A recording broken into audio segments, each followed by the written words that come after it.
In tonight's installment of The Lies Told by the City of Sedona, I thought it would be entertaining to look at the many varieties of pseudoscience embraced by this data-driven council and staff.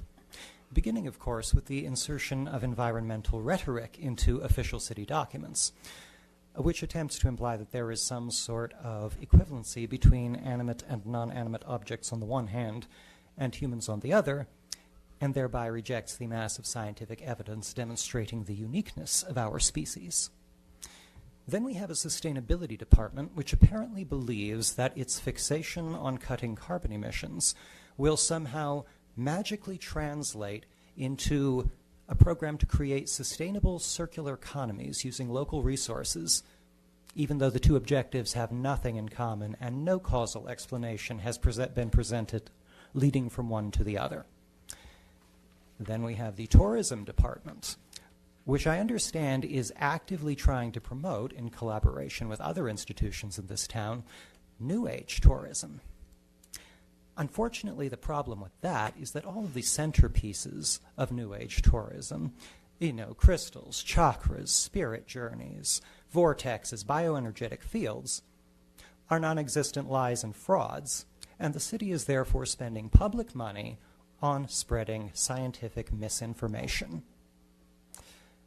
Over in human resources, we have Russ Martin, who is conducting pseudoscientific color tests on city staff to determine their personalities.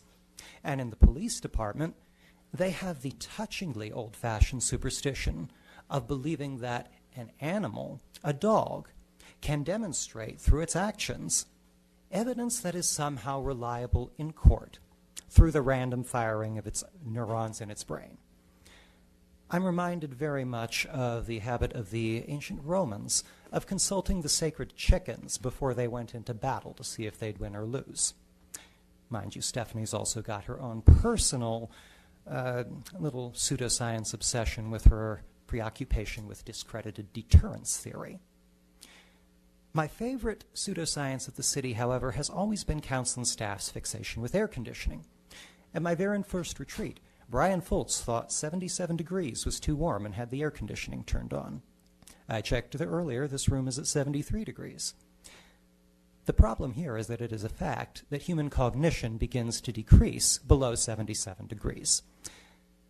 And now, Annette keeps her house at 68 degrees. That may well go some way towards explaining why she's among the more brain-dead members of city staff. Learn the data or stop talking about it.